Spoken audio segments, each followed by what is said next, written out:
Hello प्यारे बच्चों, good evening. How are you?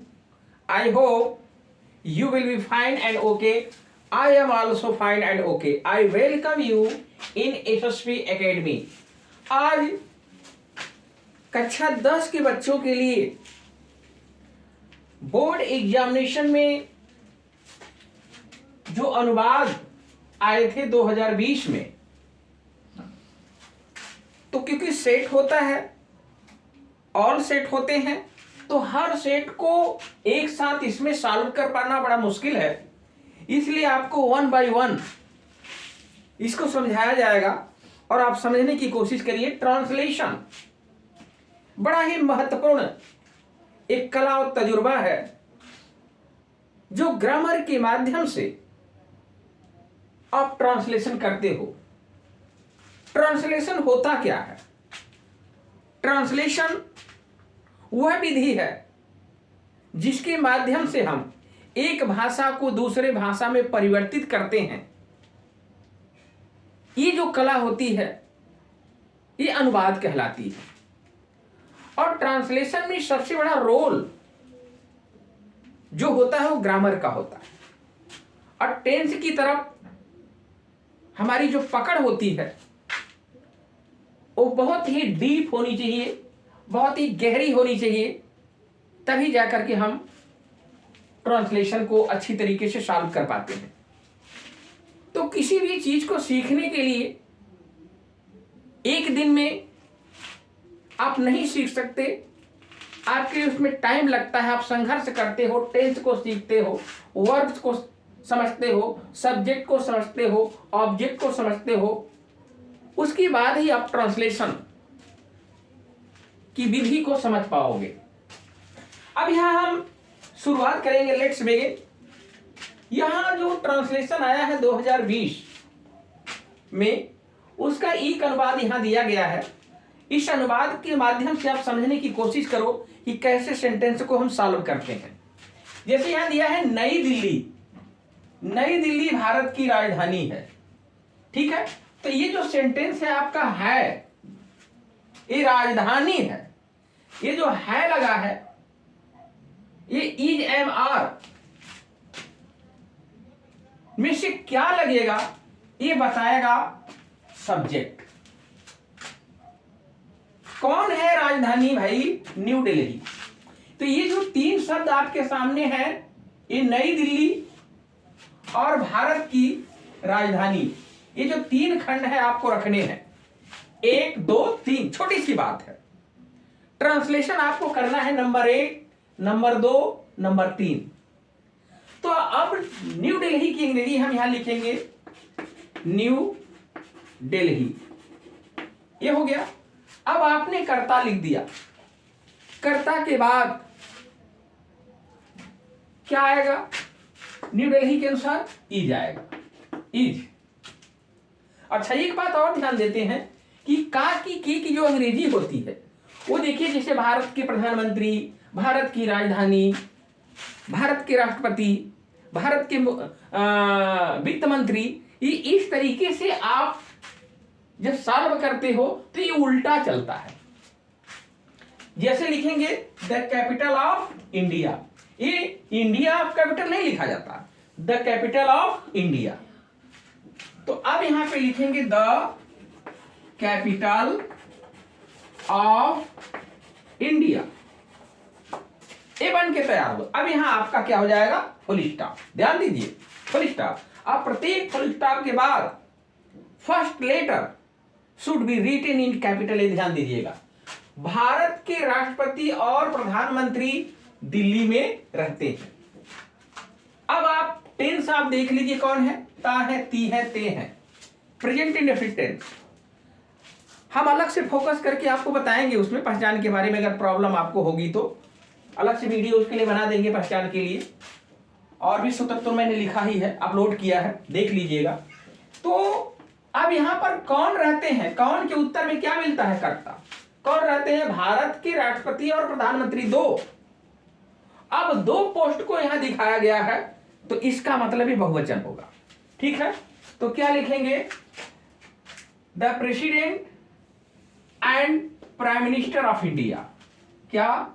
The president and the prime minister of the president and prime minister of India. ठीक है, कौन रहते हैं? तो भारत के राष्ट्रपति और प्रधानमंत्री। तो ये जो आपका हिस्सा आ रहा है यहां से यहां तक, ये आपका क्या है? सब्जेक्ट। अब इसके बाद रहने की अंग्रेजी क्या होगा? बहुवचन है तो क्या हो जाएगा? लिव। अब क्रिया भी हमारी बहुवचन में रहेगी, एक वचन यस लगा देते तो एक वचन बन जाता। अब आपकी दो पोस्ट दिखाए गए हैं, प्रेसिडेंट के और प्राइम मिनिस्टर की, इसलिए आपका क्या रहेगा? बहुवचन। अब क्या बचा भाई? कहां रहते हैं? इन न्यू दिल्ली। इन खाली दिल्ली दिया है। अगर आप देख लीजिएगा किताब में, अगर आपका दिया गया होगा, क्या दिया है? नई दिल्ली पूरा लिखा है भाई। ये नई दिल्ली, ये नई आप लगा दीजिए इसमें, ठीक है? इसमें नई दिल्ली, ये नई दिल्ली में रहते हैं, तो इन न्यू दिल्ली। ओके, अब आपका हो गया the president and the prime minister of India live in New Delhi. अब आगे चलोगे आप, आपको क्या समझना है? नई दिल्ली में लाल किला और कुतुब मीनार प्रसिद्ध ऐतिहासिक इमारतें हैं। कौन कौन है भाई? ये दिल्ली में लाल किला और कुतुब मीनार की प्रसिद्ध जो ऐतिहासिक इमारतें हैं। तो ये जो फेमस आपका हिस्टोरिकल बिल्डिंग है, ठीक है, क्या है? कहां से शुरू करेंगे? फेमस हिस्टोरिकल बिल्डिंग कौन कौन है? ये फेमस हिस्टोरिकल, ये यहां साइलेंट कर, ये छोटे में कर दो। ओके,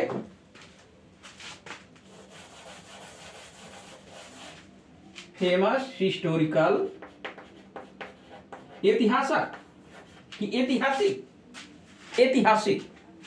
तो फेमस हिस्टोरिकल बिल्डिंग आपकी जो है BUILDING, कौन कौन सी है देख लीजिए आप। फेमस हिस्टोरिकल बिल्डिंग आपकी है रेड फोर्ट और कुतुब मीनार। तो यहां लिखेंगे आप the Red Fort and the Qutub Minar. अब ये देखिए दो चीजें दिखाया गया, तो इसका मतलब ये है कि ये जो फेमस हिस्टोरिकल बिल्डिंग है ये क्या क्या है आपकी? तो ये आपकी फेमस, क्या लिखा गया? Famous historical building the Red Fort and Qutub Minar are, ठीक है? आर कहां है? In New Delhi, in New Delhi. Okay, अब आगे आप देखोगे प्रगति मैदान और अप्पू घर यहां के आकर्षण है। कौन कौन? प्रगति मैदान और अप्पू घर। क्या है? दो है तो पहले आप कौन है? ये दोनों, प्रगति मैदान और अप्पू घर। इसको आप यहां लिखोगे द प्रगति मैदान एंड अप्पू घर। अप्पू घर, अब क्या, क्योंकि दो हो गया भाई, एक द प्रगति मैदान है और अप्पू घर, ये दो दिखाया गया, तो इसके साथ क्या लगेगा?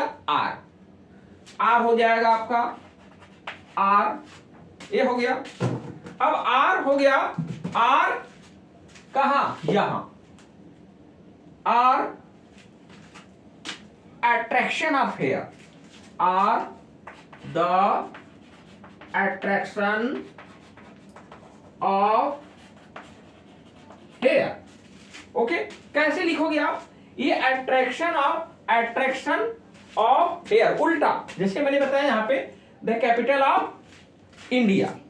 तो वैसे आपको समझना है कि ट्रांसलेशन करने के लिए पहले आप टेंस की पहचान करो, कर्ता क्रिया की पहचान करो, कर्म की पहचान करो, जो एक स्ट्रक्चर होता है सेंटेंस का, उस स्ट्रक्चर के माध्यम से हम समझेंगे और बनाने की कोशिश करते हैं। तो ये आपका new Delhi is the capital of India. The president and the prime minister of India live in New Delhi. Famous historical, यहां फुल स्टॉप है आपका, फेमस हिस्टोरिकल बिल्डिंग, क्या क्या जो दुनिया में अकेली होती है उसके पहले द लग जाता है, the Red Fort and Qutub Minar. Are, क्योंकि 2 की संख्या हो गई तो क्या हो गया, are in New Delhi. Okay, अब यहाँ पे इधर देखिए, अब 2 यहां दिखाया गया तो बहुवचन हो गया, द प्रगति मैदान एंड अप्पू घर। क्या, the Pragati Maidan and Appu Ghar are the attraction of here. ये रहा आपका 2020 का ये जो पहला सेट उसमें आया था उसका अनुवाद। तो अनुवाद करने की ये कला होती है, एक आपके अंदर एक जानकारी होनी चाहिए कि कैसे हम शब्दों को रख रहे हैं और किस तरह का हमारा सेंटेंस बन रहा है, किस टाइप का सेंटेंस आया है, हमें उसे कैसे रखना है। ये सारी जानकारी कर्ता क्रिया कर्म और अदर वर्ड के बारे में होना चाहिए। जो स्ट्रक्चर होता है आपका क्या होता है, आप सब्जेक्ट रखते हो, आप वर्ब रखते हो, फिर आपके पास क्या होता है ऑब्जेक्ट। ये जो स्ट्रक्चर होता है इसमें आप गलती ना करिए, क्योंकि अगर इसमें गलती करोगे तो जांचने वाला काफी समझ जाएगा कि लड़का समझता नहीं है, इसको टेंस नहीं आता, इसको स्ट्रक्चर पता नहीं है। तो जो उसका टेंस का एक कंसेप्ट जो है, जो उसका स्ट्रक्चर है, अगर वो आप समझने में कामयाब रहे तो आप ट्रांसलेशन बड़े आसानी से कर पाओगे।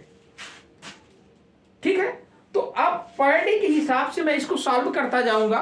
तो आज के लिए आप इसको एक माध्यम समझ लीजिए, बाकी सारे डिटेल्स जो हैं वो समय समय पर आपको मिलते रहेंगे। एक जुनून पैदा करो, एक जज्बा पैदा करो, क्योंकि अगर जिंदगी में संघर्ष करोगे ना तो कहीं ना कहीं आप ऊंचाइयों पे जाओगे। क्योंकि जब तक इंसान इस जीवन में संघर्ष नहीं करता है, परेशानियां नहीं झेलता है, तब तक जिंदगी की वास्तविक परिभाषा वो नहीं समझ पाता।